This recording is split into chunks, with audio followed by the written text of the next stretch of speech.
Mang po ang Purefoods TJ Giants against Barangay Ginebra Gin Kings na nag-aanap pa rin ng kanilang unang panalo dito sa ating Fiesta Conference. Muli po, isang magandang gabi po. Buong Pilipinas, Richard Del Rosario, together with Jason Webb.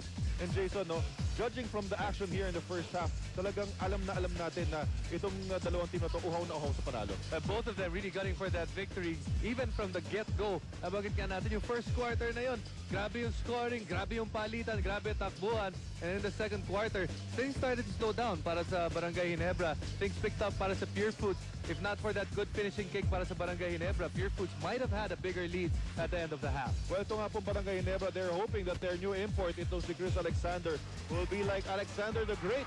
And so far, in the first quarter nga po, napakaganda ng contribution itong si Chris Alexander. 7 points, 7 rebounds. Those rebounds, that's the big key para sa Barangay Ginebra. That's what they were looking for.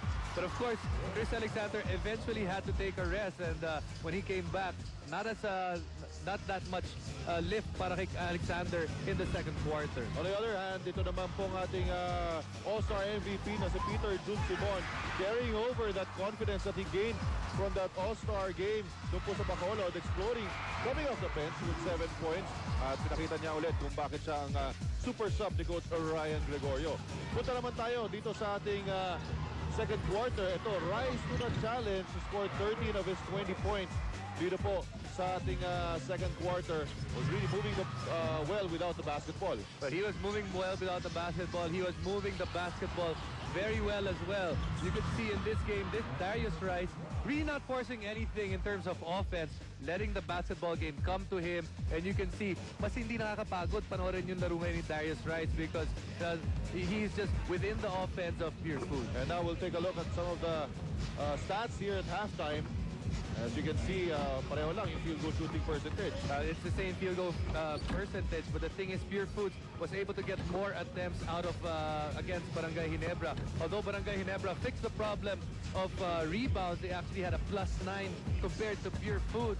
Pagdating naman sa turnovers, yun ang naging problema nila because they had 5 more turnovers compared to Purefoods, and that led to 13 points of turnovers para sa Purefoods. Usually those were layups. And now we take a look at the leading scorers. Ito si Darius Rice, of course, leading the way pa rin with 20 points. James Yap, after being held to single digits, now in double figures with 13. And Peter Simon with 7 points all in the first quarter. Para sa Barangay Ginebra, JJ Helterbrand hit 4 3-pointers. That was his 12 points. Chris Alexander, we said he had 7 points in that first quarter. Slowed down in the second quarter, only 2.